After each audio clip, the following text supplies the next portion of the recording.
Ruth Wilson sort of brought the sort of project to you, and she's been very, very much involved. I read in an interview somewhere that she said it's the closest collaboration she's ever had with a writer director. Can you sort of expand on how that works between you both?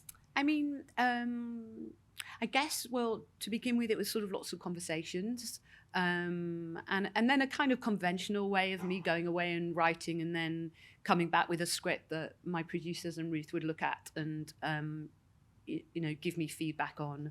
And then once we got into pre-production, Ruth came to some of the early sort of location recce's, and we had sort of lots of discussions in Kent about her, about the character, and about sort of exchanging kind of personal stories, and having a sort of and then in post-production of her really responding to the edit, and I guess for her, I think what was difficult probably was taking off her hat of a producer and just becoming an actress, because I remember her talking a lot about, at the beginning of when we went into the shoot, of kind of the overall feel of the film, and will it be this or will it be that, and I sort of said, look, now you just have to become Kate, and she sort of had this revelation. She said, I'm just going to think about me being Kate your job now. now is Kate. Yeah, and I need to stop thinking about everything else. And I said, I think that you need to be able to let go of the story as a whole and just come into the perspective of Kate, which of course she did brilliantly. That leads us on nicely to performances, because I think the performances of both Ruth and Tom in this are phenomenal. And if anyone hasn't seen Harry's previous film, Only You, I'd really recommend checking that out, because you've got another kind of couple where I find the performances are so authentic and remarkable, and the chemistry is incredible. What approaches did you take to sort of casting or rehearsing that you think sort of helps bring that out and makes them feel like really lived in characters?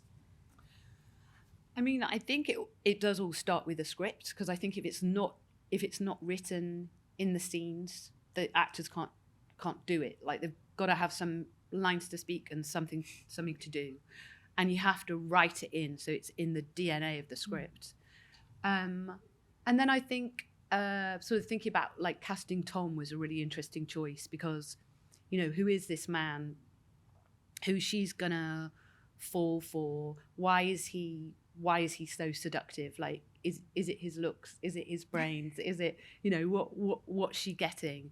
And one of the things I felt was that like, the real Kate is really smart and funny. And actually something me and Ruth talked about, that she's kind of, there's something, she has a creativity, she draws, she's less conventional than the people around her.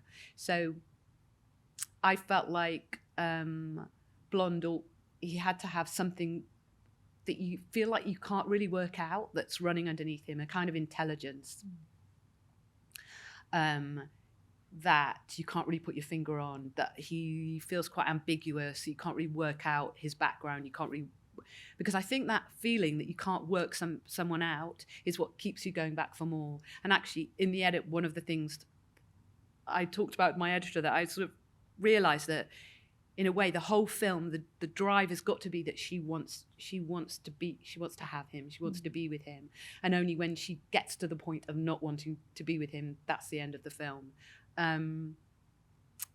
So Tom is not like Blonde at all. So I guess he's very kind of sensitive, nice, emotionally intelligent person.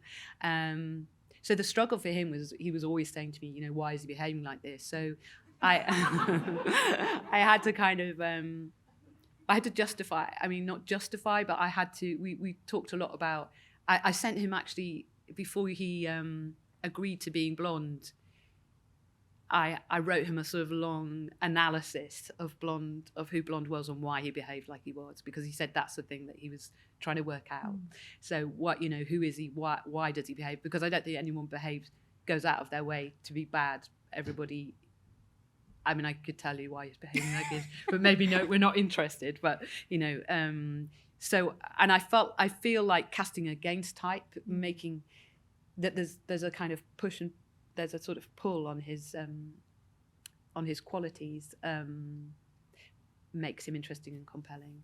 And then putting Ruth and Tom together, I mean, it's partly, really down to their brilliance. And, but then it's, I guess for me, like directing, kind of working out what people need,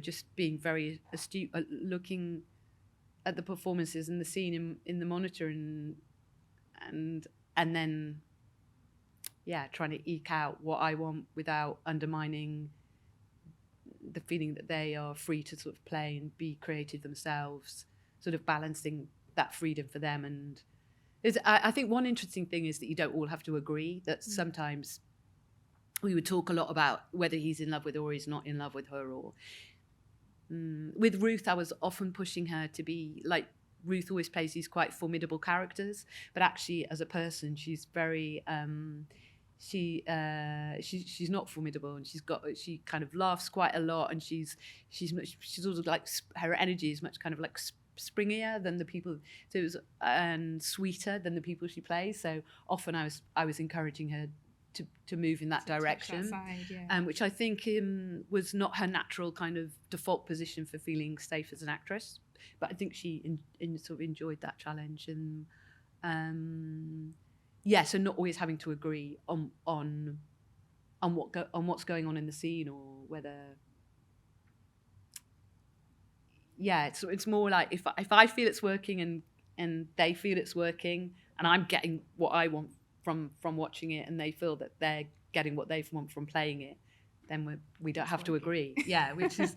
Because in a way you feel like, we have to get to the bottom of it, and you all have to agree on what the scene's about, or what you're playing, or what's going on. But actually, you kind of don't. So as long as everyone kind of reaches the same sort of destination. As long as I feel like the scene is playing as I want it, it doesn't matter if they say, but actually I was doing this. Like, well, it's not what I was getting, but I was getting what I want. It works. It works. It works well. I feel like we can't talk about the performances without talking about, and the chemistry, and you mentioned sort of Ruth feeling safe as an actress. I'd love to talk about the sex scenes and how you as a director sort of work through that with your cast. Did you have an intimacy coordinator on this film? And I mean, you can't make a film now without having an intimacy coordinator, which is a really good thing. I really like to because I knew I'd done a lot of sex scenes anyway without an intimacy coordinator, because not everybody had intimacy. It wasn't really a thing back then. Exactly. So it's only in the last couple of years it's really happened. And I think as well, what's interesting with we started off with a lady called Ita O'Brien, and then we went on to Mariam, who Ita's trained, but Ita's trained as a dancer and I was trained as a dancer. So I think we work in really similar ways, in that kind of I choreograph the scene, so it's really in the movements they know exactly what they're doing, like how long is your hand going to go down, like literally how many seconds, how long are you going to go in for, how long is this kiss going to be, because I think you need to know that you're not winging it, that you're not going, well, is the kiss over, should I be keeping going for the kiss, but like if I put my hand a bit further towards her boob, is she not going to like, you don't want to be, they want to be able to be acting. So my technique was very similar, and I wanted to direct my own scenes, but I also really liked having the intimacy coordinator there, almost as a sort of advocate for me, so that if anybody said I didn't feel comfortable in that scene yesterday, or I could say, well, this is Miriam was here. Miriam, what did you think? Was I out of line with it? And also to talk about practical things like what underwear are they going to wear when they're not supposed to be wearing any underwear, for example, or like do they need like a cushion between his bum and her hips, or so all that kind of stuff that I don't have to talk about with them, which is nice. And also it gives them, I feel like I sort of send Miriam in, she has a chat with them about underwear and they can talk about anything that they're worried about, that they don't want to talk to me about. And then I can choreograph the scene and also sort of go, do you think soundboard off. Soundboard off and go, do you yeah. think that looked good? And Marion would go, that's beautiful. That was beautiful. Yeah. So, but yeah, I mean, I think now it's just not ethical not to have someone there. But yeah, so choreographing the physicality in a lot of detail, so that then, because it's always about like, what does that scene mean for them emotionally, like and that's a lot of what me and Ruth talked about. Actually, we sort of went through all of the sex scenes and said, what's the progression and what's she feeling and in this scene, and what do we trying to communicate. So interesting to hear about your sort of dance background and how it is. Yeah, it's choreography. It's beat for beat. It's just movement. I'd love to. I know I need to throw it out to everyone, but I want to squeeze in a couple of questions, if I may, which is talk about another one of your collaborators. So your DOP, Ashley Connor, who has shot films like Madeline and Miseducation of Cameron Post. How did you work with Ashley on sort of doing the visual, approaching the visual brief of the film, and what was behind the decision to do the 1:33 square shots? The square actually came in. We started just before the first lockdown, so we shot a week, and then we had 4 months off for the first lockdown, and then went back into the shoot. And actually, it was looking at what we'd shot, and I just was looking at it at home and kept changing the aspect ratio on my computer. And I think it was a feeling that, that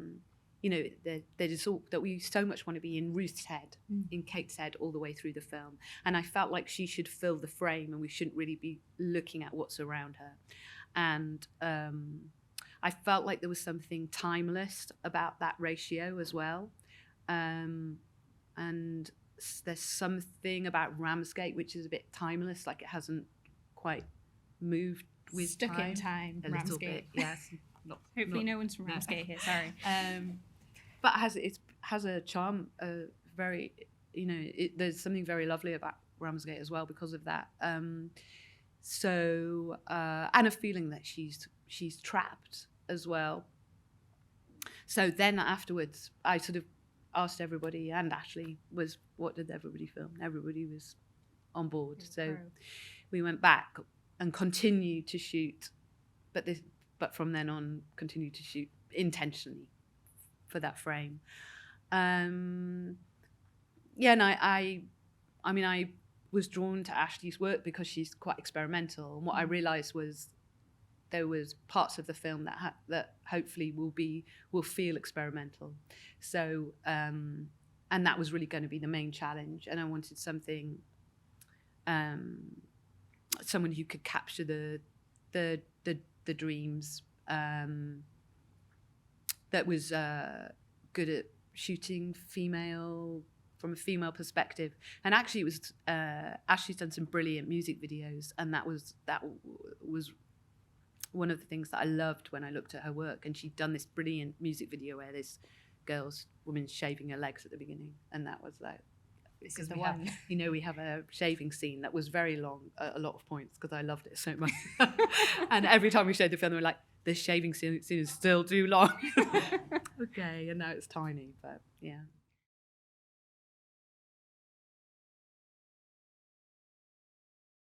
Ruth came with the project, and then Tom was a difficult decision. I think from what we discussed earlier was a lot of like what does he look like? How is she just drawn to his looks? Is she drawn to how he is? We sort of had we always needed somebody who had a profile, so we were looking at experienced actors, but there wasn't really. I was just really keen on Tom. I don't know what we would have done if it hadn't been Tom, because I think it's a really difficult. In retrospectively, it seems like it's made for Tom now, but at the time it was really hard.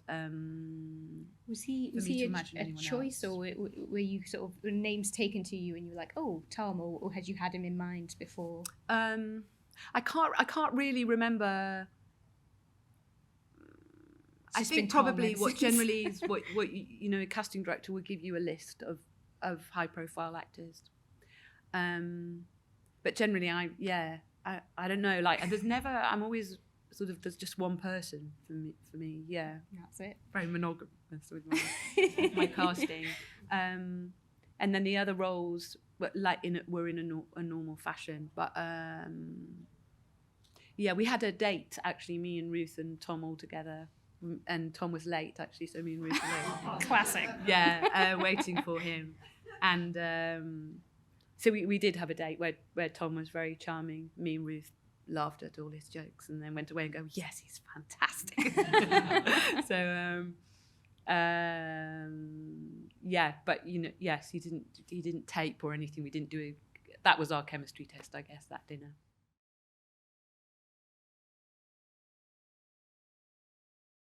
Yeah, I think I very much wanted the camera to be roaming and kind of finding, I guess, the sort of external expression of what was going on in her head.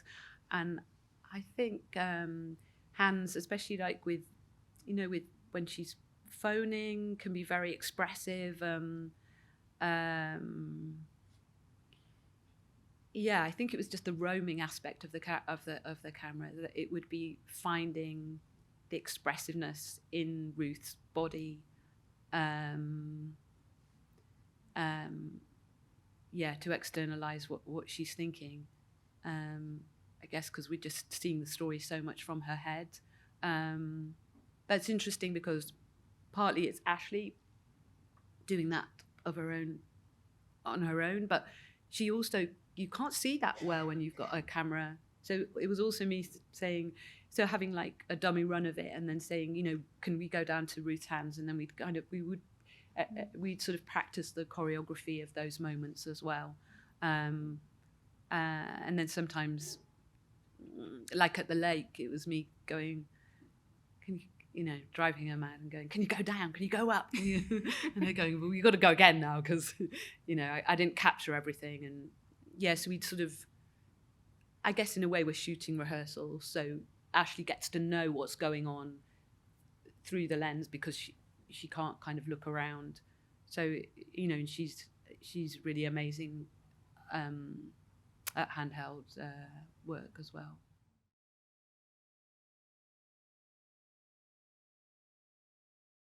So there's little things come through, but yeah, poor Blonde was not well looked after as a child. I think he has quite a narcissistic. Maybe he doesn't have a personality disorder, but he is quite narcissistic. But then that's not something I would tell Tom. But I would say that he was. He talks about the fact that he was looked after by different people when he was young, which I think he was. So I think he hasn't had a good parenting. I don't think he had sustained kind of love and care. And I think being in love makes him feel terrified, so that he just wants to get away or reject people that love him. That's what I decide. That's my therapy on Blonde.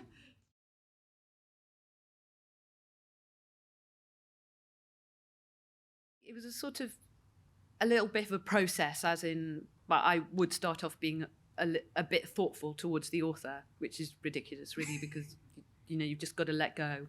But I don't think I would have done the project if I hadn't found my connection to it, and I'd always try to make things as personal as possible, in that I'm trying to make them as truthful as possible.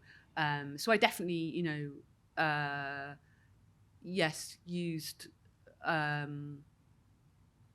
I'm just trying to think now, but there's definitely sort of lines that I've heard in my life, or experience, you know, just feel, or things like the fact that on a bigger scale, you know, the fact that he's bad for her, but I think he takes her in. He's a stepping stone towards her getting to know who she is and working out what kind of a person she is, and maybe what kind of a relationship she would want to have in the future.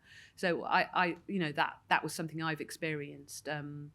So in that way, which I think is maybe quite female way of living, working out who you are through your romantic relationships. But it was fun also writing, for example, the scene where in the pub where he's awful to her. It was really fun being him, actually. I was like, I really see the joy now in being really mean. Cathartic. Yeah, I just feel very empowered. So, but definitely trying to, it's not like I'm lifting moment. Nothing's ever happened to me like the scenes, but there's definitely a correlation, or it would come from a seed of an experience or something someone's told me, and then I would match that together. I now can't really remember what's in the book and what I've made up either as well. So, yeah. Great. Well, thank you so much. That's an excellent question to end on. I'd love everyone to give Harry another round of applause, if you may. Thank you so much.